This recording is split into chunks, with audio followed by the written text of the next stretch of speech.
Assalomu alaykum Bekzod, charchamayapsizmi? Assalomu alaykum. Hormat, Abdulaziz, Assalom. yaxshimisiz? Qoyili yaxshimi? Yaxshi. Assalomu alaykum. Abror Rahmat. aka ham kirdilar. Ishlar yaxshi ketyaptimi? Charchab Rahmat, qolamiz. rahmat. Alhamdulillah. O'zingizlar qanday? Sekin bo'pti. Rahmat. Xo'p, yana assalomu alaykum akajon, charchamayapsizmi? Rahmat, o'zimsiz. Rahmat, rahmat. Hozir mana Ozodbek bor edi. Bunyod aka bor edilar.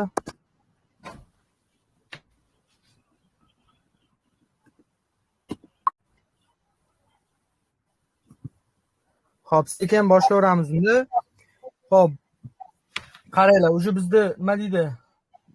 Oddiy darslarimiz sekin-sekin tugab, lekin oddiy narsalar ham qo'shib ketamiz, chunki bilmaydiganlar bor. Ora-orada masalan juda sodda narsalarni internetdan, YouTubedan topsa bo'ladigan narsalarni ham qo'shib ketamiz. Bu asosiy narsamiz bizda Xudo xolasa nima deydi? O'sha oho, ana prezident o'tyapti ko'chadan. Xo'p. Asosiy narsamiz bu yerga seriozniy, ya'ni bozorda realniy ishlab beradigan strategiyalar bo'ladi. Bular ko'p strategiyalar avtorskiy hisoblanadi, ya'ni ko'p joyda hech qayerda yo'q deyarli. Hech qayerda yo'q deganim, ba'zi bir joylarda bo'lishi mumkin. Ular ham o'sha o'rganib sekin o'quvchilarga o'rgatish bilan o'qilingan. YouTube'lardan topish sal kamdan kam bo'ladi, xudo xolasa. Xo'p, birinchi o'rganishimiz kerak bo'lgan strategiya, undan oldin men bu analizni ko'rsatmoqchi edim, buni mana bugun qilingan. Bu yerda deylik, Uzr. Akifixda offline darslarda ham xuddi shu narsalarmi yoki u yerda sal yana ham bu narsalar men o'zim shaxsiy o'rgangan, shaxsiy narsalarim. Akifixda ham bolalarga o'rgataman. Darsliklarimizda deyarli yo'q bular. Ha, tushunarli. Darsliklarda borini ham o'rgataman, yo'g'ini ham. Mana avtorskiy deganlarim shunaqa. Hozir mana bugun o'rgatmoqchi bo'lgan narsam birinchisi Akifix darsligida bor, ikkinchisi yo'q. Xo'p, mana men bu analizni ko'rsatmoqchi edim sizlarga. Mana bolalar qaranglar, sizlar mana bitta mana shunday har kuni strategiya o'rganib sekin-sekin ko'tarilib borasizlar, to'g'rimi? Mana shu o'rgangan strategiyalarni masalan bitta donasini qo'llamaslik kerak. O'sha sabab deb men har o'rgatgan mayda-chuda narsalarim ham qo'shimcha bo'lishi kerak. Mana bu holatda oddiygina mana trend liniya bor edi. Trend liniya buzilishi bo'lgan bu yerda. Undan tashqari mana bu ob'yom degan narsa bor. Buni ham tushuntirib o'taman bugun. Undan tashqari bu yerda SMC degan kuchli conception bor. O'sha kuchli conception bo'yicha bozorda order block hisobiga mana bozorga qaranglar, qanaqa joyidan kirilgan. Mana. Ya'ni 6508 dan kirilgan savdoga hozir mana uje men bitimlarimni yopganman ko'pini. 75 gacha ko'tarilibdi. Bu qismda o'zida 100 pips bozor harakati bo'ldi. Ana endi qonun qoida bo'yicha bozorda trend liniya buzilgandan keyin atkat berib yana pastga davom etishligi mumkin. O'shani xavfi borligi uchun u qayerga atkat berishi mumkin? U eng yaqin minimumga atkat beradi, ya'ni mana bu qismga. O'shaning uchun mana bozor keladi deyilgan, pastga tushiladi, atkat beradi, yana kelib turib keyin order block hisoblangani, bizda aynan chizib qo'yganimizdaqa bo'lmadi. Keyin bolalar hozir kimda mikrofon hech kimda yonolmasa, agar nobodo qotayotgan bo'lsa, eshitilmay qolayotgan bo'lsa, sirasi to'xtatinglar, o'tib ketib qolmasin. Prosta bu analizni tushuntirib bermoqchi bo'lganim, bu yerda bitta dona sabab emas, ikkita, uchta sabab bilan qilingan. Birinchi sabab bu kuchli order block bor edi. Ikkinchi sabab bu zona urvenli zona edi, ya'ni deylik mana bu qismda, ya'ni bozorga mana shu qismda o'zidan ham savdoga kirsa bo'lardi, ya'ni yetib kelishi bilan. Nimaga desak, bu bozorda mana atkat beradigan zona edi chunki. Bittagina bu urven hisoblanadi. Bu urven qanaqa bo'ladi? Masalan, bu hozir bu yerda сопротивление bo'layotgan bo'lsa, bunga bozor mana поддержка qilib berdi. O'sha urvenni buzib o'tmadi. E'tibor bergan bo'lsanglar, buzib o'tilish deganda tanasi bilan buzib o'tilishi kerak bozor. Bu tanasi bilan emas, soyasi bilan buzib o'tdi. Bu yopilgandan keyin ham savdoga qo'shilib olsak bo'lardi. Bu bitta sabab, ikkinchi sabab order block, uchinchi sabab trend liniya buzilgandan keyin atkatning qaytishi bor edi.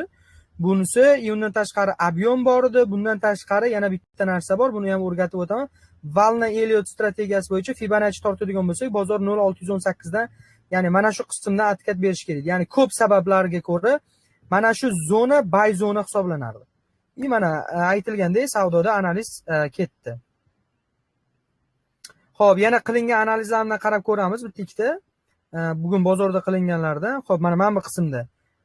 Bu narsani sizlar o'rgangansizlar, shuni bitta ko'rsatib o'tmoqchiman. Qaranglar, 4 soatlik time frame ga o'tkazdiradigan bo'lsak, euro out parasini e'tibor bersanglar, bozorda trend liniya bo'lgan, o'sha trend liniya masalan buzib o'tilgan, to'g'rimi? Yuqoriga buzib o'tilinib, atkat bergan, atkatdan keyin bozor ko'tarilib ketgan. Undan tashqari bu yana shu yerga atkat berishlik ehtimoli bor. Undan tashqari mana bu yerda to'rtburchak chizilgani, bu ham yana boshqa sabablar. Bu yerda menimcha adashmasam yana Valna Elliot bo'yicha 0.618. Xudo xolasa mana shu anoni ham analiz hali yetib kelmabdi. Yetib kelsa mana shu zonadan yana yuqori ketishligi ehtimoli katta. Mana oldin ham qilingan bu paralarga ishlab bergan ko'pi. Xo'p, bugungi strategiyamizga o'tadigan bo'lsak, birinchisi, hamma biladi, bozorda juda ko'p treyderlar eng ko'pi savdosi bu trend eng ko'p savdo qilinadigan valyutniy paralar orasidan tashqarida mana bu AUUZ, ya'ni tilla paramiz. Nima uchun bunda ko'pchilik savdo qiladi? Bu masalan ozroq yursa ham normalniy pips yurib beradi, mana 104 pips. Agar valyutniy parada bo'lganda bu bo'lsa 30-40 pips bo'lardi. Ham impuls bilan ham bozor nima deydi, sizni tezroq foydaga olib chiqishligi mumkin.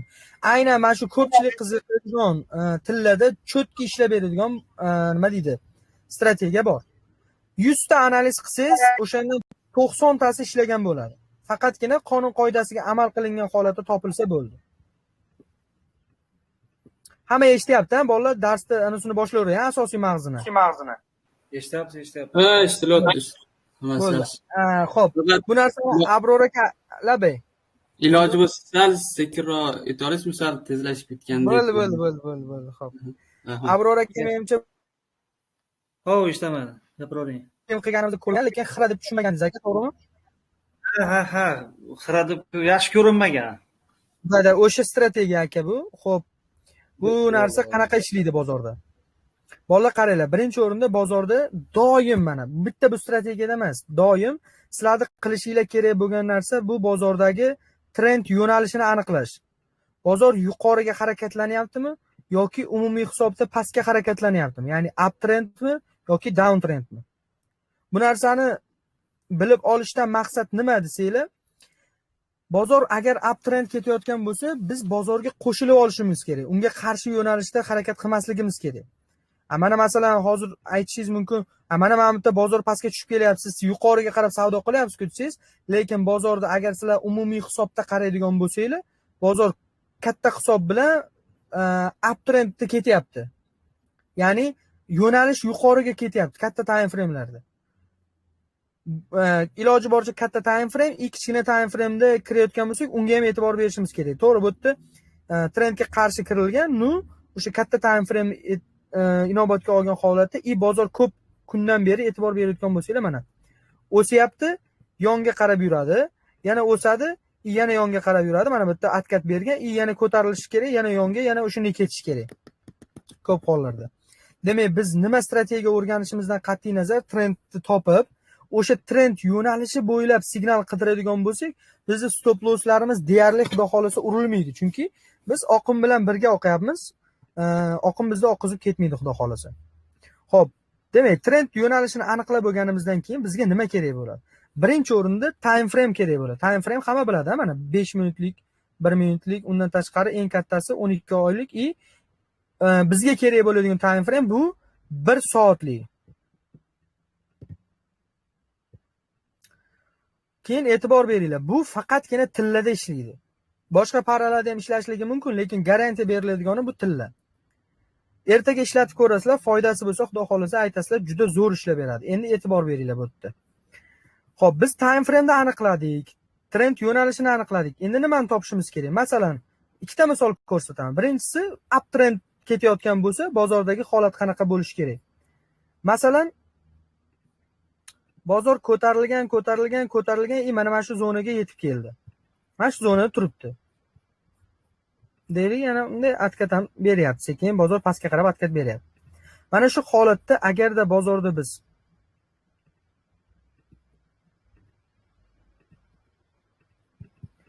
uchta to'rtburchakcha chizishdan maqsad bu o'sha svechalar. Endi cho'tki birga bir qilib chizib ana o'qimadim, tushunarli bo'lsa bo'ldi.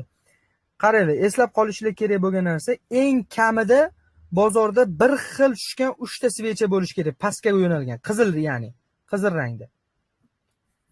Eng kamida 3 ta bo'lishligi kerak. 10 ta bo'lsa ham hisobga o'tadi. 5 ta bo'lsa ham hisobga o'tadi. Masalan, eng kamida 3 ta bo'lib va biz bilamizki, svechalarda doim nimasi bo'ladi? Mana bu soyasi bo'ladi.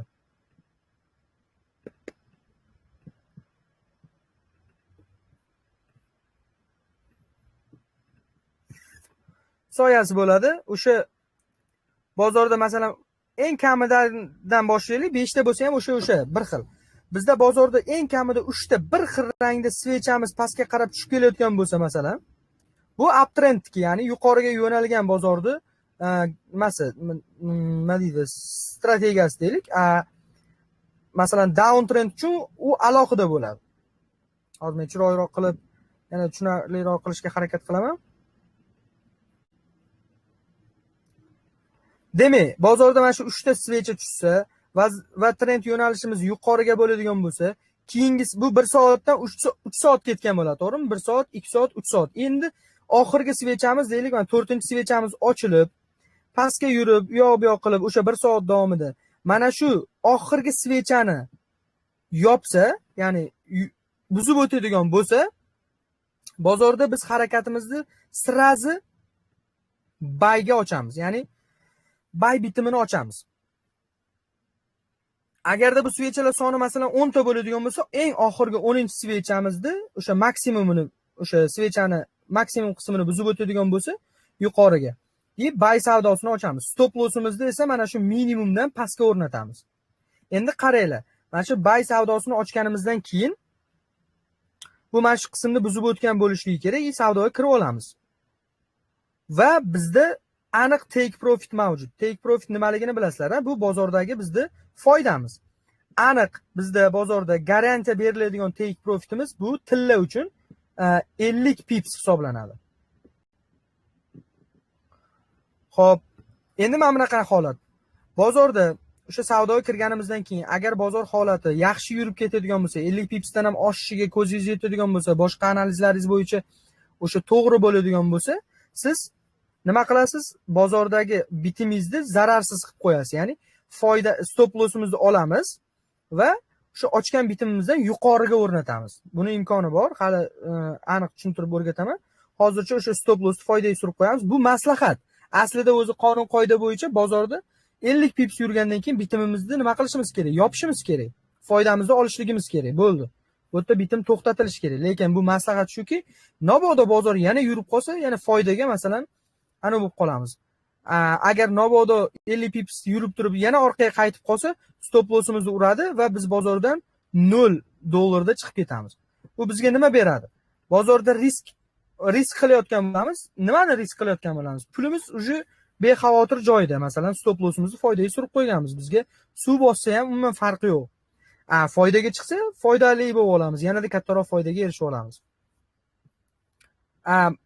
O'sha strategiyadan tashqari qo'shimcha stop loss foydaga suringlar deganim bu maslahat.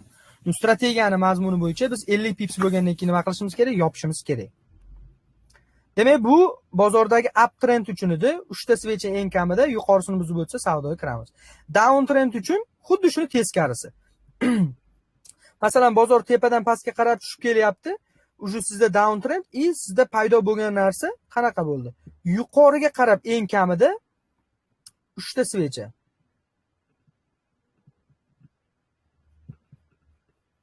Yuqoriga qarab eng kamida 3 ta svecha. Xo'p. Bu narsani men isbotlarini ham hozir ko'rsatib, sizlarga tushuntirib, aniq beraman. Yuqoriga qarab 3 ta svechamiz paydo bo'lgandan keyin, deylik buni dumlari bor, buni ham, ya'ni soyalari bor. Soyasi deylik uzunroq, mana bunday turibdi.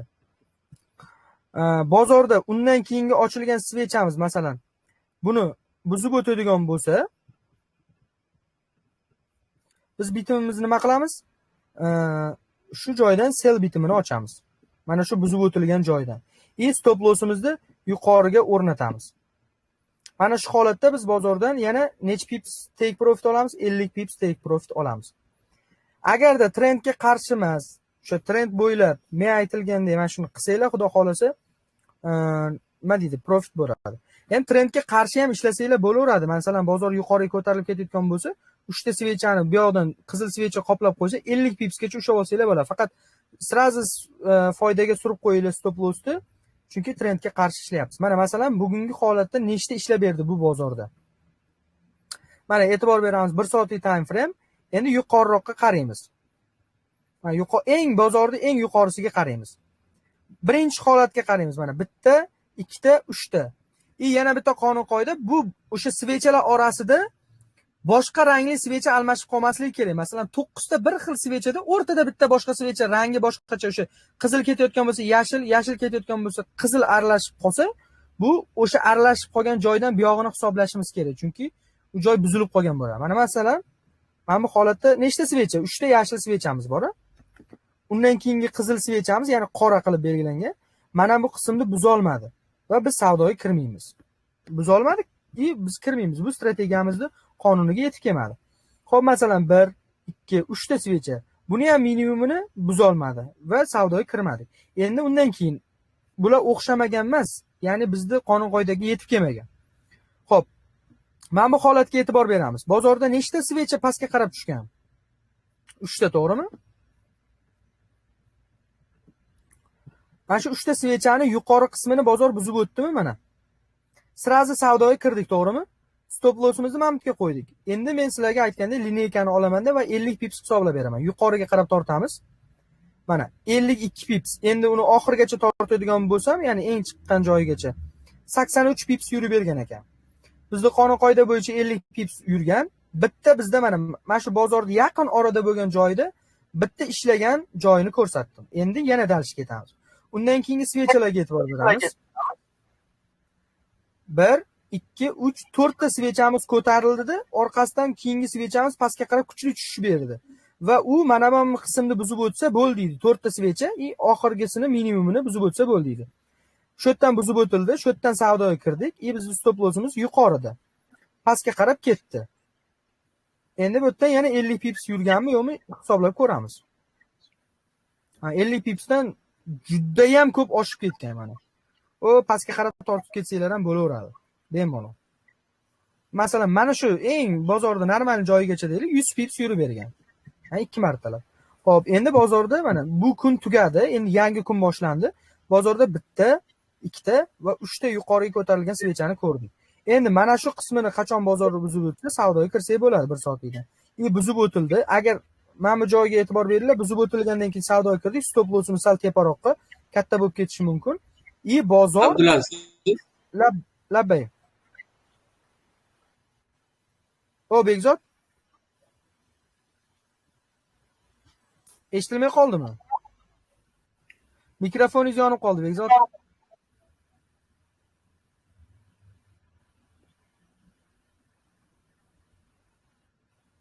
Nimadir savol bormidi, Bekzod?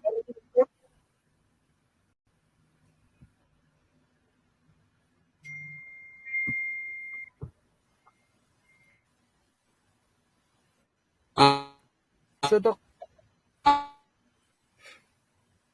Alo. Abror aka, sizga eshitilyaptimi, akajon? Yo'q, menga ham eshitgan yo'q. Mana shu g'ing'illayapti. Aloqasi yaxshi emas shekilli. Yo'q, meni ovozlarim, darslar yaxshi eshitilyaptimi? Yo'q, normal, zo'r, mesela bezovta ko'ryapman. Bo'ldi. Bekzodni o'zida muammo ekan, mendanmikan deb o'ylayapman. Yo'q, normal. Bo'ldi. Chiqib ketdilar, boshqatdan kirsa kerak.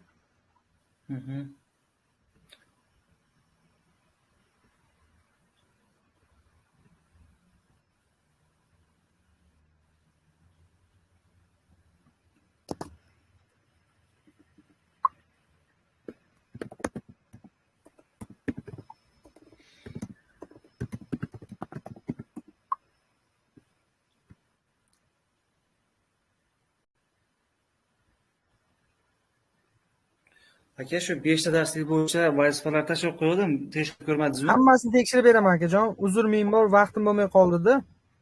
Yo'q, bo'lganda shu tekshirib bersangiz Bo'ldi, akajon, bo'ldi. Ko'rib, hammasini aniq beraman. Xo'p. Davom ettirib turaverdik, Bekzod baribir aniq ko'rib oladilar. Yana tushuntirib beraman.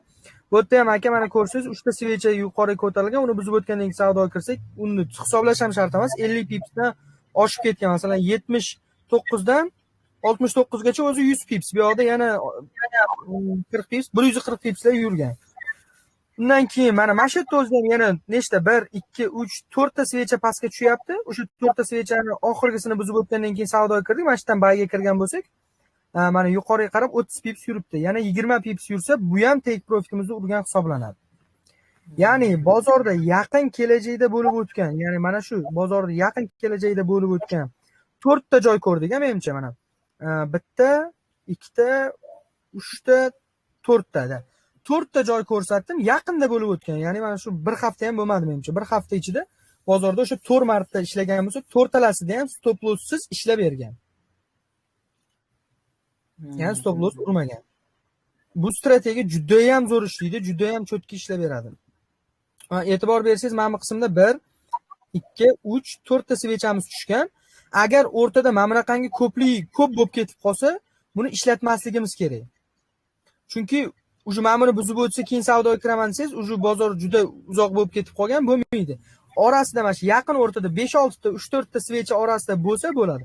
Chunki bu svechalar orasida qaribtasi 1 soatdan bo'ladigan bo'lsa, 1 kundan oshiq muddatdan keyin bu buzib o'tyapti. Bu hisobga o'tmaydi. Yaqin o'sha 3-4 ta svecha orasida bo'lib ketadigan bo'lsa, ishlatsak bo'ladi. Abdulaziz, uzr, internet yaxshi ishlamay qoldi. Bo'ldi, Bekzod. O'zi tushundingiz-a, lekin men mazmunini. Ha, tushundim. Hozir bitta savolim bor edi. Hozir aytayotdingiz, masalan, 3 ta shag'amchi bo'lgandan keyin pastga tushyapti deylik. Tepadan chiqib pastga tushyapti. Aha, eng kamida. Shunda kesib o'tishi bilan siz selga kiramiz dedingiz. Yo'q, qarang, kesib o'tishini ham e'tibor bering. O'sha svecha iloji bu masalan shunchaki deyman, dumchasi turgan bo'lsa, shunday buzib turib yana pastga tushib ketib qolishligi mumkin. Qachonki uni buzib yopilsa tanasi bilan. Ha, shuni aytmoqchi edim-da, shu tanasi yopilishi kerakmi yoki hozir? Da, iloji boricha agarda masalan impuls hisoblayotganingiz o'sha sirazi o'tishi bilan hisoblayapsiz-ku. Adashmasam, kirishimiz menimcha keyingi shag'amchadan boshlanishi kerak emasmi? So'ramoqchi. Unisi ham bor, lekin mana bu narsani aytmoqchiman. Bozorda impuls kuchli bo'ladigan bo'lsa, sirazi kirsanglar bo'ladi-da. Impuls degani masalan bozor tez harakatlanayotgan bo'lsa, sekin masalan ko'tarilib, atkat berayotgan bo'lsa, bunda yopilishini kutishimiz kerak. Sirazi ko'tarilishni boshlayotgan bo'lsa, masalan, dumiga ulab turib, sirazi qo'shilib ketayotgan bo'lsa, sirazi savdoga kirsangiz bo'ladi. Qarang, men hozir 4 ta narsa ko'rsatdim, 4 talasi ham ishlab bergan. Endi o'sha joylarni men sizga tushuntirib beraman. O'sha keyingi shag'amchadan kirish kerakmi yoki o'shanisini. Mana e'tibor bering. Hozir bilimimiz men aytmoqchi bo'lgan narsaga sal yetmaydi, lekin mana bunaqa narsa bor. Mana 3 ta svecha tushgan. Siz mana yopilgandan keyin kirsam, bu 50 pips bo'lmagan bo'lsa-chi desangiz, mana qarang. Bu 50 pips bo'pti, mayli. Bo'lmagan taqdirda ham nimaga bu 50 pips bo'ladi? E'tibor bersak, mana bu svecha bizda hozir order block hisoblanadi. Bozor yopilgandan keyin, qaytib tushgandan keyin mana shu dumidan savdoga kiriladi. Endi bu boshqa strategiyada SMC deyiladi. Yuqorida ham xuddi shu holat. Mana shu buzilgandan keyin savdoga kirish. Deylik, mana bu yopilyapti ko'rsangiz, bu yopilgandan keyin qaytib kelib, mana shu order blokka urilib, keyin tushib ketishligi yana bitta strategiyada. Demak, pastda ham, tepada ham order blok bor. Ha, order blokda hozir masalan tushunmasligimiz mumkin. Agar kimdir ko'rib o'rgangan bo'lsa, gap yo'q. Bu bitta dona ana svecha hisoblanadi-da. Hozir masalan bitta sal tushuntirishga harakat qilaman. Lekin bu mavzuga oid emas, shuning uchun chuqur kirishmayman. Bitta svecha turadigan bo'lsa, undan keyingi svecha juda kuchli impuls bilan ko'tariladi va buni orasida imbalans degan narsa qolib ketadi. Mana keyingi svecha bu yerdan ochiladigan bo'lsa, uni dumi mamta bo'lsa, mana bu oraliq, mana shu oraliq bizda imbalans hisoblanadi. Bozorda qonun qoidasi bo'yicha bu kelib, mana shuni ustiga urilib, keyin ko'tarilishi kerak bo'ladi. Men ko'rsatgan hamma joyda xuddi shunday bo'lgan mana. Buni isboti bilan mana qaranglar. Mana bu svecha yopil, mana shu svecha qolib ketdi. Undan keyin kuchli ko'tarilish bo'ldi. O'shani orasida imbalans bor edi. 3-chi svechani o'zi tushib, chetga urilib, ya'ni mana shu oraliqdagi, nima deydi, bo'shliqni to'ldirib, keyin ko'tarildi. Agar o'sha SMC ni o'rganganimizdan keyin sizlar bu yerda xato qilmaysizlar. Sirazi savdoga, mana sirazi bu yerdan kirmaysizlar-da. Bozor atkatini berishini, atkatdan savdoga kirishni o'rganasizlar. Bu yerda ham xuddi shunday.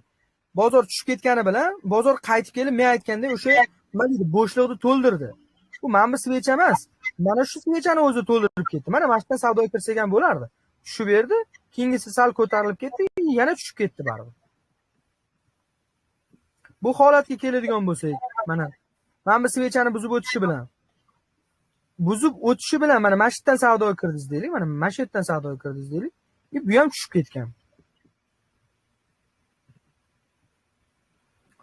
Boya ta'kidlaganimdek, sizlar mana hozir har bitta strategiyani o'rganyapsizlar-ku, o'sha strategiyaga qo'shib borasizlar. Ya'ni mana bitta mana shu svechalarni 3 ta dona svecha bo'lsa bo'ldi deb tar savdoga kirmaymiz.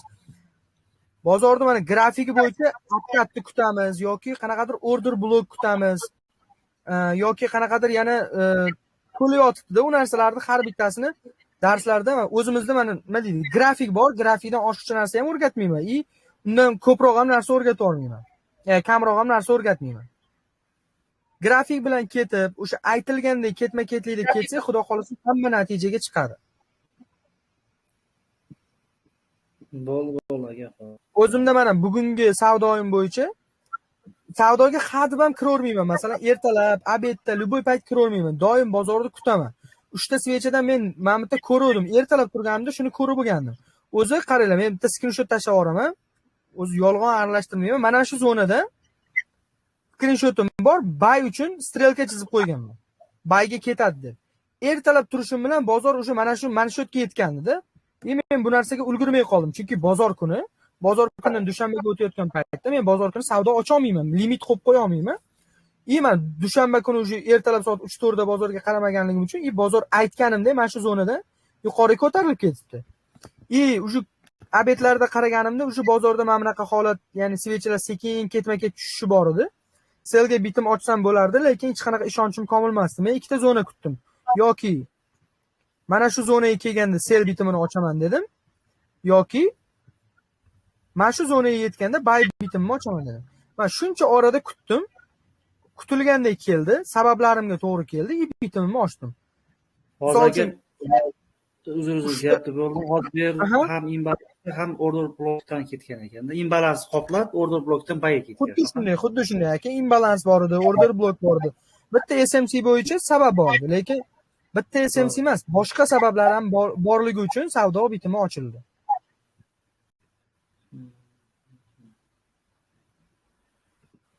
Shundaylar-a buni. Qaysi sessiyada ko'proq strategiya naf tegadi? London yoki Amerika? O'zi любой sessiyada aka. Aynan bu strategiyani sessiyasi yo'q.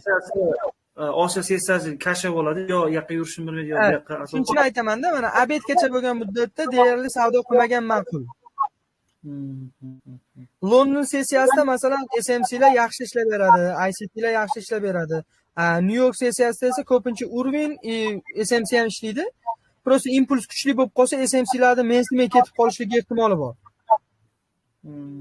Mana bozor misol uchun aytishlar mumkin-da, mana Abdulaziz masalan o'rgatgan narsangiz bo'yicha mana bozor mana bu svechani buzib o'tdi. Mana orqaga qaytish bo'lyapti. Siz iloji boricha mana o'sha aytganimdek yana qaytaraman, o'rgatgan narsalarni qo'shib boramiz. Mana bu yerda Urvin bor edi bolalar. Mana shu Urvinni bozor mensimasdan ketmasdi. Sizlar o'sha o'rganib borganinglardan keyin mana shu mana bu svecha, bu strategiyani ham o'rgandinglar, bu svechani buzib o'tdi, lekin sizlar shoshmay turasizlar. Nimaga? Bu Urvin bor. Urvin balkim hech qachon Urvinni masalan bozor bittada mensimasdan buzib keta olmaydi mana. O'ynashyapti shu yerda. Yaqin ora pastroqqa salgina atkat berishligi mumkin ertalabgacha. Mana uni ham chizib ko'ramiz. Qaytgacha atkat berishini sizlarga taxminan aytaman. Bozor taxminan mana shu zonagacha tushib yuqoriga ketishligi ehtimoli bor. Agar bu zonani pastga buzadigan bo'lsa, pastga ketish ehtimoli ham bor. Ya'ni sell side ketib qolish mumkinmi?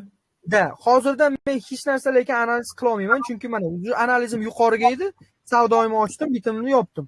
Yoki bu kelib bizni W mizni yasab yana atkat berib ketishi mumkin. Endi mana qaranglar. Bitim ochgan paytimda men doim bozor bilan birga ishlab ketaman-da. Bu yerda e'tibor beringlar mana. Oddiygina misol, sizlarga o'rgatgan narsalarimdan bu butun YouTube'da bor bu narsa. Oddiygina pattern mana W bo'lgan. W atkatga ham juda chiroyli berdi mana. Atkat berib ko'tarildi. Men yanada ishonchim ochdi. Mana yerda bitimimni ochgan bo'lsam, uchidan ochgan bo'lsam, bitimga bo'lgan ishonchim yanada oshdiki, bu atkatini berganligi uchun. Mana shu qismlarga kelganda men bemalol bezubitka qildim. Stop losslarni foydaga surdim. Bozor mana bu qismni buzib o'tgandan keyin yuqorida bitimimni yarmini yopib yubordim. Bo'ldi. O'zim kerakligini oldim, mabodo bozor. Mana bu qismi hozir urgan hisoblanadi. Bozor mana shu yerda o'zidan yana ketadi. Urvinligiga hech kimga masalan shubhasi yo'q, to'g'rimi? Mana 1 marta, 2 marta, 3 marta, 4 marta, bundan keyin ham urilyapti. Lekin kuchli urib emas ekan. Kuchli bo'lmasa ham biz hozir masalan mana shu urvinda bemalol hozir podдержка qilib tursak bo'ladi. Mana bozorda yuqoriga olib chiqib ketishga. Bezubitka qo'ydik. Savdoyimizni shuni bezubitka qilamiz. Bo'ldi, mana bu urvin bor ekan, o'zimizni xotirjamligiga yana olib keladi. Sekin bozor yana ko'tarilaveradi. Hozir yana bitta savolim bor edi, uzr, gruppa a'lab bermayapmanki, asosan ko'proq bozorda buy side yetishga ko'proq moyilligi bo'ladimi yoki sell side kabi? Qarang, bozorda bo'yicha. Yo'q, bozorda qarang, o'zi unga ham kelamiz. Endi sal oldin ketyapmiz, mayli, savolingizga javob berib ketaman. Bozorda mana liquid degan narsa bor. O'sha buy side bilan sell side bu o'zi bozorning liquidlari.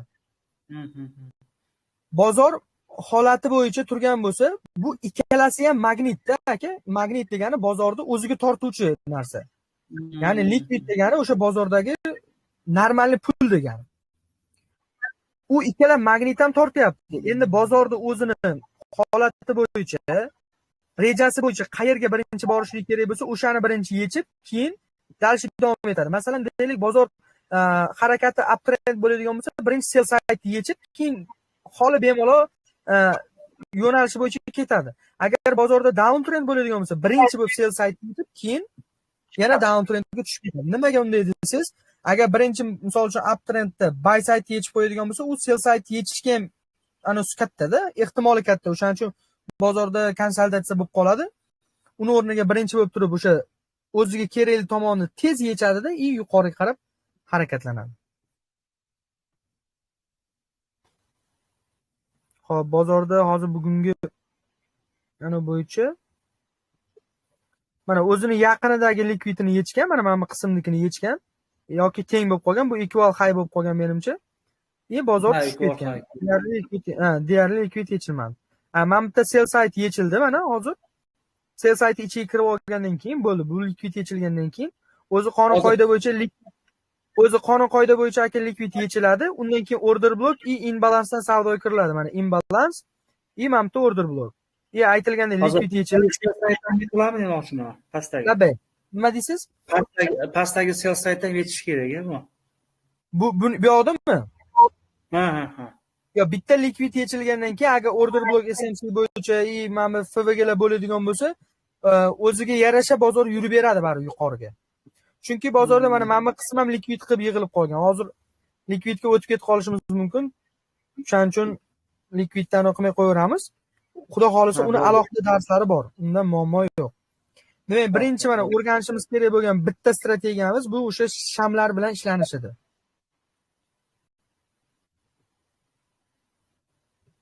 Xo'p.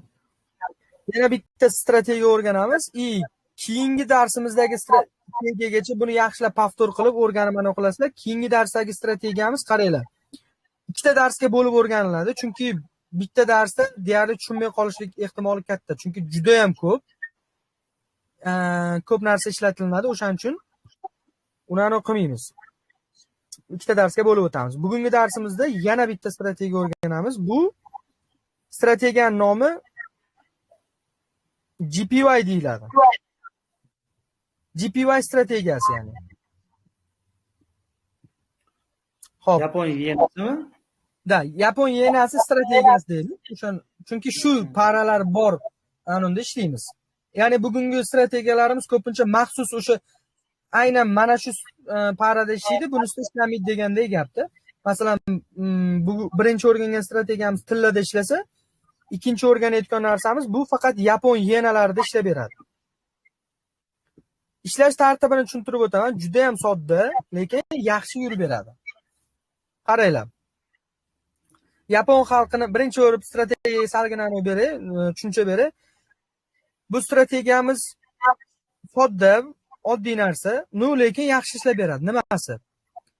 Yapon xalqini mana shu tartibli xalq hisoblanadi, ko'p tomonlama, deylik, tozalik bo'yicha ham, boshqa narsalar bo'yicha ham, undan tashqari raqamlarga ham juda katta e'tibor beradigan xalq hisoblanadi. Xo'p, mana shu bozorda ham xuddi shu narsa ta'sirini ko'rsatadi. Qanday qilib desanglar, masalan, Yapon yenasi qatnashgan valyutli paralarga e'tibor bersanglar, Euro USD yo GBP USD dan farqi uni narxida. Masalan, 3 ta son bo'ladi. Undan tashqari butundan keyin yana 3 ta son bo'ladi. Yo bo'lmasam 2 ta son bo'ladi, butundan keyin yana 3 ta son bo'ladi. Ya'ni narxini aytyapman-da. Ko'p hollarda 2 ta yoki 3 ta bo'lsa ham farqi yo'q. Bizda butundan keyin doim unda 3 ta son bo'ladi. Men misol qilib ko'rsataman.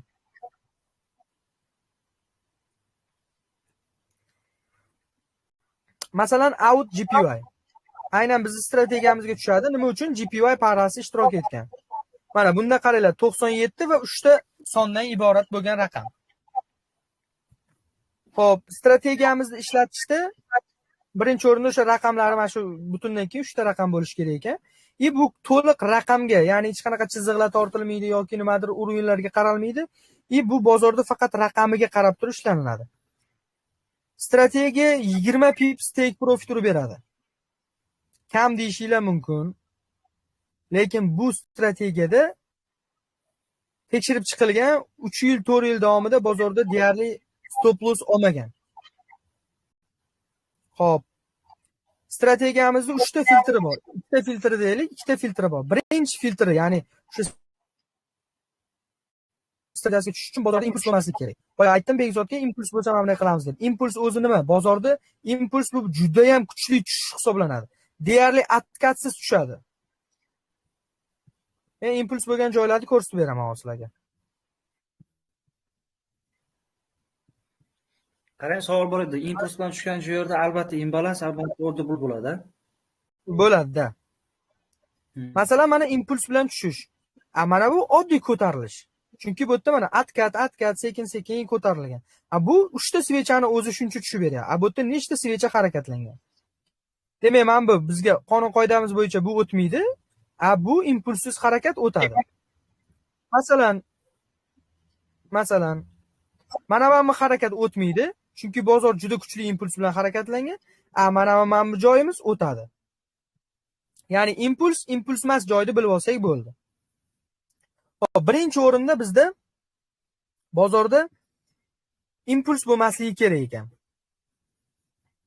Ikkinchi o'rinda biz hali yetib kelmagan mavzumizga aralashamiz. Keyingi darsda iloji boricha buni ham o'tib beraman. Keyingi darsda deylik fundamental yangilik o'rganamiz. Bozorda yaqin o'rtada yangilik bo'lmasligi kerak. News bo'lmasligi kerak. Aynan Yapon yenasiga o'sha yonidagi valyutaga, ya'ni outga ham, GPY ga ham hech qanaqangi yangilik bo'lmasligi kerak. Xo'p. Qanday ishlatamiz endi? Impuls bo'lmagan va o'sha bozordagi yangiliklar bo'lmagan holatda bozor qachonki o'sha x raqam deylik, boshidagi o'sha raqam, undan keyin 3 ta 0 paydo bo'ladigan bo'lsa, bitimni oqimga qarshi ochamiz. Bozor tushib kelayotgan bo'lsa, yuqoriga bitim ochamiz. Bozor ko'tarilib borayotgan bo'lsa, pastga qarab bitim ochamiz. Mana masalan e'tibor beringlar. Bu yerda impuls bo'lgan da 3 ta 0 bo'lish kerak. 3 ta 0 bo'lish kerak. Nima degani u? Tushunmayapman shuni. Mana anisi narxida 3 ta 0 bo'lish kerak.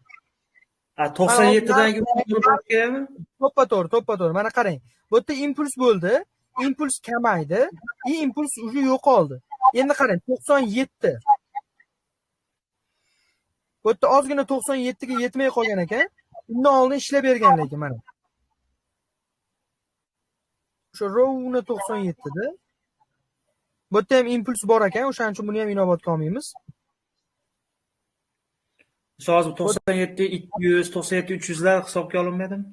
Yo'q, u ham hisobga olinadi. O'sha 97 ga уже yetib kelgan bo'lsa, уже bitim sirazi ochilishi kerak-da. Stop loss 50 pips bo'ladi, take profit 20 pips bo'ladi. Bu risk rewardimizga deyarli to'liq noto'g'ri hisoblanadi. Lekin ishlab bergani uchun ham bu narsa olinadi. Qaranglar. Men hozir impuls bo'lmagan joy topaman. Hop. Bozorda bu juda ko'p takrorlanavermaydi. Bu topilgan joyda ishlatib ketaveramiz.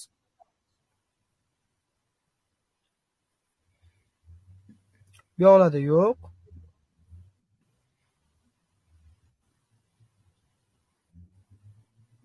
Hozir pastda uzun ikkita o'sha nima ma'no anglatadi? Mana bumi? Ha, o'sha bilan ikki o'ta uzun najasi. Soyada aka bu. Ha.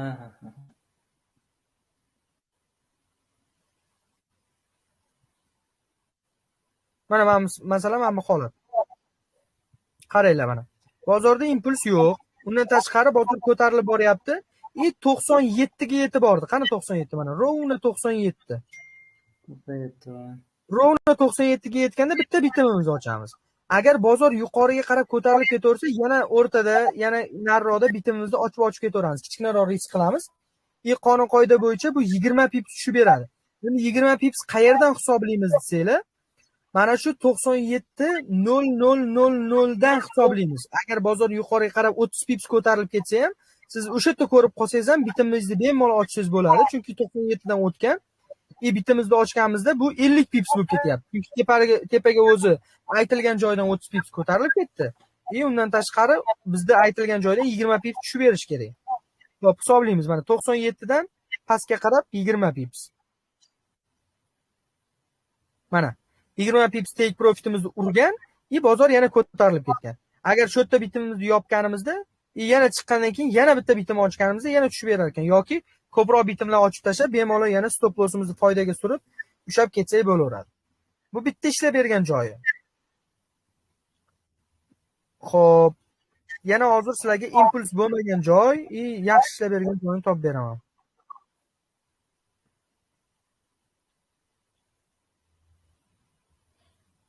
Bu yoqda ham impuls bor. Mana masalan, mana bu holatga qaranglar mana. Bozorni qaranglar, 95 366 dan qaytgan. Biz 95 rovna 95 dan savdoga bemalol kirsak bo'lardi. Impuls bo'lmagan ekan hozir. Topfolaydi. Mana shu joydan o'zi bitimimizni ochishimiz kerak edi. Bitim ochgan bo'lsak, ko'tarilgan sari yana bitim ochib ketaveramiz bemalol. Balansga qarab faqat sliv qilib qo'ymagan holatda. Bu yerda mana 36 pipsgacha ko'tarilib ketgan. Stop lossimiz bizda 95 500 da. Mana. Stopimizni urmagan, pastga qarab 20 pips tushib bergan. 40 pips atrofida tushib bergan. Endi agarda masalan yana bitta narsani aytaman. Bu strategiyaga qo'shib yana strategiya ishlatsak bo'ladi.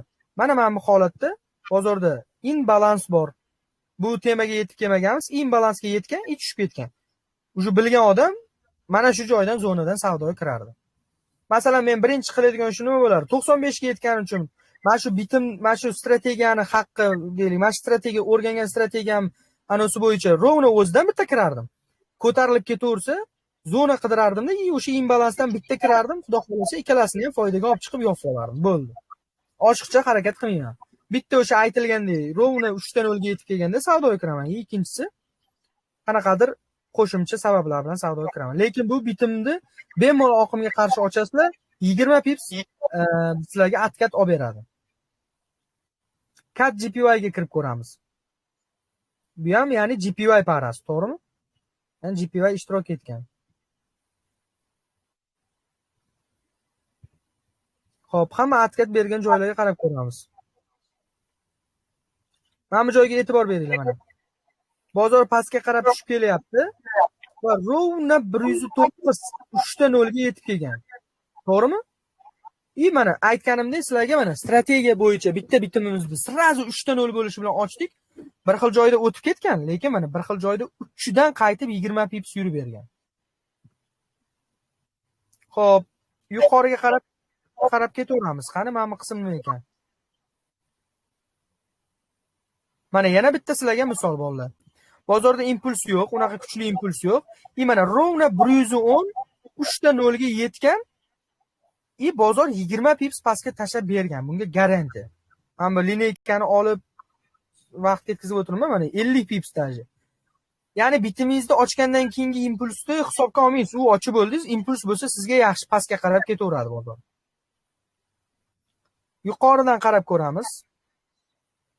Bu yerda yo'q ekan. Mana bu yerda impuls bo'lgani uchun saytga kirmaymiz. Bu yerda ham yo'q ekan. Mana bu holatni nimaga olmayapmiz? Masalan, bozor pastga qarab tushib kelyapti. Rovna 110 3 ta 0 ga yetganda nimaga bay olmayapmiz? Chunki ko'ryapsizlar, impuls bor. Imbalans ham bor ekanda. Boshqa joylarni qarab ko'ramiz. Mana bu holatda. Bozorda deylik, mana 109 3 ta 0 dan savdoga kirishimiz kerak edi. Bu yerda impuls barib bo'lgan. Yo'q deb tasavvur qiling. 3 ta 0 dan savdoga kirdik. 36 pips ko'tarilib ketdi. Yana 50 pipsga yetmadi. 20 pips yurib berdi. Bu yerda yana nima sabab qo'shsak bo'ladi? Mana bu yerda order blogimiz bor edi. Order blogdan savdoga kirganimizda 3dan kirardik, savdoga tushib berardi. O'sha o'rgangan narsalarimizni qayta qo'shib, ya'ni birgalashtirib, bir-bilan jamlab ishlatsak, savdoimiz zo'r bo'ladi.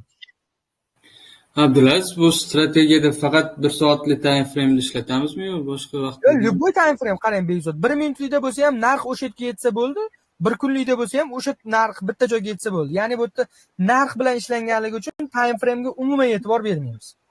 Aha. Ana oltinda ham xuddi shunaqami? Yo'q, oltinniki, lekin 1 soat bo'lishligi kerak. Chunki 1 minutlikda ham 3 ta svecha tushib turib, 4-svecha buzib o'tsa, ishlamay qolsa, u to'g'ri kelmaydi-da. O'shaning uchun. Unaqa, ya'ni o'sha 1 minutlikda ham bozorda juda ham ko'p bo'ladi unaqa holat, lekin hammasi ham ishlayvermaydi, lekin 1 soatlikda doim ishlab beradi. Mana bu holatga e'tibor beringlar. Rovna 108 3 ta 0 ga yetganda bozorga savdo kiryapmiz. Bu yerda mana bu impuls bor ekan. Bozor o'zi impuls kamayib to'xtagan, chunki mana bu yerdagi impuls bor. To'xtagan, mana shundan savdoga kirganimizda yana normalni yurib bergan. Bu yerda yana bironta boshqa sabab bormi? Ko'raylikchi. Yo'q ekan deyarli bu yoqda. Bu yerda uruvinlar hisobiga savdoga qo'shimcha kirsak bo'lardi. Mana bu yerda uruvin to'laydi. Mana shu zona o'zi buy zona bo'lgan. Asosiy tushunchasi bozorda bizda nima bo'lishi kerak? 3 ta 0 bo'lishligi kerak. Любой parani ochsanglar, USD JPY, AUD JPY, CAD JPY, Euro JPY, hamma JPY ishlatilgan paralarda impulssiz va yangiliksiz bo'ladigan bo'lsa, 3 ta 0 bo'lganda bemalol bitimni savdomizni, masalan, o'sha trendga qarshi yo'nalgan holda savdoga kirsak bo'ladi. Bu ikkalasini ham tushundinglar, ha? Ha, tushundim. Endi masalan sizlarga qaranglar, vazifa, uyga masalan hamma JPY parasini ochinglar-da, hamma joyini kuzatib ko'ringlar. Qani necha pips u sizlar aytilgan joydan ko'tarilib ketgan. Yon atrofiga qaranglar. Agar mana bunaqangi uzun, kuchli impuls bo'ladigan bo'lsa, u o'zi impuls bo'lganligi uchun ham bizga anonimizga kirmaydi. Agar mana bunaqangi holatda 50 pips o'tib ketib qolgan bo'lsa, o'sha joyini menga topib tashlanglar. Unaqa holat deyarli yo'q bozorda. Impuls bo'lgan joyda o'zi qidirish kerak yo'q ekanda. Faqat bez impuls bo'lgan joyda emas, mana shu bez impuls bo'lgan joyda 20 pips atkat beradi. Misol uchun kimdir aytishi mumkin, 20 pips desa bozorda siz aniq 20 pips o'sha yoqqa yurishini bilsangiz, bu normal narsa-da. Katta lotda bemalol savdoga kirsangiz bo'ladi. Meni balansim, masalan, men balansimga qarab nima qilaman? Kelgan joyda bitta o'rtacha lot tiqaman, ko'tarilgan sari yana aytganimdek sabab qidiraman, eng zo'r joydan bitta katta tiqaman, bo'ldi. Zato bozorda qat'iy 20 pips yurib berishini men bilaman. Yapon yenasini o'sha katta lotda, masalan, 0 lotda kiradigan bo'lsa, normal bo'lsa kerak, 20 pips ham. 20 pips 0 da $20 bo'ladi. Bir lotda $200 bo'ladi. Siz masalan bozordan bir kunda bitta dona bo'lsa ham JPY uchun, JPY parasi juda ko'p. 3 ta, 4 ta, 5 ta JPY parasidan 2 ta dona topsangiz 20 pipsdan 40 pips bo'lyapti. Agarda 01 lotda kirsangiz ham $40 shunday bor degani. Boshqa o'sha yana savdo anonlarimiz tillada ham bugungi anonni ishlasanglar, yana ya'ni bolalar hammasini o'rganib, hammasidan kuniga masalan 10 ta analiz qilsanglar, 10 ta.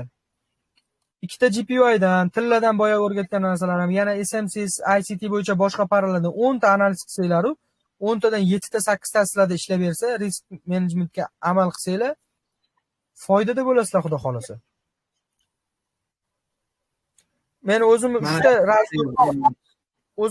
ta Razgon akkauntim bor, $300 dan solingan hammasiga. Mana bugun bozorga o'sha kechki payt aytgan joyimning uchalasiga ham bir xilda savdoga kirdim. 200, 180, 200 o'shanaqa atrofida uchalasiga ham ishlandi. Ertaga yana ishlanadi. O'shunday Razgonli akkaunt. Razgon degani riskka amal qilmasdan ishlaydigan akkauntimda ular. Ya'ni katta lotlarda ishlanadigan akkaunt. Abdulaziz, hozir qancha pul qo'yishimiz foydamizni ham belgilaydimi miqdorini? Masalan, hozir siz $300 qo'ydingiz, $150 qo'yib turib xuddi o'shancha foyda ko'ramanmi yoki siz ko'proq foyda qilasizmi $300? Qarang. Siz balansingizga solgan pulingiz bu qancha pul topishingizni qanday belgilaydi bilasizmi? Lotga qarab belgilaydi. Agar siz o'sha $150 balansingizga soladigan bo'lsangiz va o'sha lotingizni katta ochadigan bo'lsangiz, sizda masalan strategiyangizdami yoki analiz paytida xato qilib qo'yadigan bo'lsangiz, u lotda u balans ko'tara olmasdan minus qilib yorishligingiz mumkin. O'sha balansga mos qilib kichkinaroq lot ochadigan bo'lsangiz, o'shanga yarasha foyda qilasiz, zato zarar bo'lsa ham butun bir balansingiz yo'q bo'lib ketmaydi. Tushundingizmi? Men aytayotgan hozir balanslar bu Razgon deb oldindan aytayapman. Razgon degani o'sha pulda yo'q bo'lib ketish ehtimoli borligini bilib turib ishlanish. Ya'ni andaqa xuddi bironta apparat bo'ladigan bo'lsa, bosim bilan ishlanadi-ku. Ehtimoli bor, lekin portlamasa u juda katta samara beradi. Masalan, bitta ishni bir kunda bitirib qo'y deb xo'jayin bajargan, sizga ana bergan. Agar bir kunda bitirib qo'yadigan bo'lsangiz, siz normalniy obro'yingiz ko'tariladi. U hammani oldida misol uchun zo'r bo'lib ketishingiz mumkin, katta foyda qilishingiz mumkin. Agarda o'sha apparatni bosimga qo'yib ishlasangiz, o'xshasa xo'jayindan rahmat eshitasiz, o'xshamasa portlaydi-da u narsa. U akkaunt nima uchun alohida o'sha Razgon deb nomlangan? U narsa masalan sekin-sekin o'zi professional bo'lganinglardan keyin sizlar ham sekin masalan $50, $100 Razgon uchun ishlatishingiz mumkin. Tasavvur qiling, 50-100 soat turib Razgon qilib 300 qilib olsangiz bo'ladi pulingizni. Lekin $50 soat turib riskka amal qilib ishlayman desangiz, stabilni kuniga 5, 6, 7, 8 ko'tariladi. Siz masalan $50 bittada 300 qilib olishingiz ham mumkin, lekin $50 bittada yo'q qilishingiz ham mumkin. Bu narsa Razgon hisoblanadi. Stabil ishlash uchun kattaroq summa solinadi. Nima uchun? Kattaroq lot ochib, kattaroq foyda bo'lsa, stabilni ketadi. Masalan, $500 solsam, men kuniga 01 dan ishlasam, kuniga $50-100 topsam bo'ladi. Nimaga? Chunki men zarar qilishligim o'sha $500 akkauntimga ziyon yetkazmaydi deb ishlanadi-da. Hali xudo xolasa men sizlarga hozir mana strategiyalar ketma-ket o'rganib, yozib, biliminglar oshirib ketaveringlar. Qancha depozit solsanglar, qanaqa lot ochsanglar bo'ladi, qanaqa darajada stop loss qo'yinglar, o'sha hammasini ikir-chikirigacha o'rgataman. Aytaman, o'zimni nima deydi? Anonim bor, grafigim bor. U grafikdan chiqib ketmagan holda o'tsam, xudo xolasa natija bo'ladi bolalar. Hozir Abdulaziz aka, mana shu KGPYda M model turibdi, shunga misol bo'laman. Yuqoridami? Mana shu M model ko'ryapman shu yerda. Ya'ni bu double top bo'lgan, bozor tushib ketgan. Buni men aniq M deb savdoga kirmagan bo'lardim. Bu patternlar sizlarga oldin aytganimdek, bozorda bitta plus sabab sizlarga. Lekin savdo kirish uchun qanaqadir katta emas. Buyruq emas. Bu siz analiz qilib mashdan selga kirmoqchi bo'lsangiz, boshqa analiz bo'yicha M model ko'rib qolsangiz, bu sizga +1. Bu ham bitta sabab selga. Sabab bu bizga prosta bitimimizni kuchliligini isbotlab turadi, bo'ldi. Boshqa hech qanaqa kattani olib bermaydi. Bunyodbek, siz ham tushundingizmi? Darsda yarmida kirib qoldingizmi yoki bilmadim. Darsda bitta assalomu alaykum, charchamayapsizmi? Akajon? Tugay deganda kirimman-da aka, ko'rmadim. Bu saqlanib bo'lmadim. Yo'q, bemalol saqlanib qilaman, bemalol ko'rib olsangiz bo'ladi. Ikkita strategiya o'rgatildi. Keyin savol bo'lsa, sразу so'rab, ana qo'yib olsangiz javob beraman. Darslarimizni ketma-ket ana qilib o'tib ketaveramiz. Xo'p, videoni ko'rib chiqay bir boshdan endi kirib qoldimda. Bo'ldi. Agar bolalar qolganlarda savol bo'lmagan bo'lsa, men zaryadim kompyuterimniki 8% qoldi, hozir o'chib qolishligi mumkin. Darsimizni shu yerda tugatamiz. Ikkita strategiyani yaxshilab o'rganib, birinchi topshiriqlar o'sha GPY ga o'rtacha qanaqa darajada ishlagan o'shanisini tekshirib chiqasizlar. Ikkinchisi tilladan hamma joyini 1 soatlik time frame ga qo'yib, o'sha 3 ta svechi eng kamida 3 ta. 5 ta bo'lsa ham ishlaydi bu narsa. 10 ta bo'lsa ham ishlaydi. O'rtada o'sha rangi boshqachasi qo'shib qolmagan bo'lsa bo'ldi. O'shalar hammasini analiz qilib, o'zingizlar uchun o'sha strategiyani nima deydi? Kashf qo'yinglar. Ya'ni bu strategiya qanaqa sizga ishonch bildira oladi? Ishonch bildira olasiz bozorga. O'sha narsani aniq qilib olinglar. Aha. Vazifalar gruppaga tashlaydimi yoki hechkazganmi? Gruppaga tashlab qo'yavering akajon. Xudo xolasa oldin tashalganlarni ham ko'raman. Yana bitta narsa aytmoqchiyim. Telefonimda ham zaryadi 1% qoldi. Ana Bekzodni ham tashagan analizingizni ko'rdim.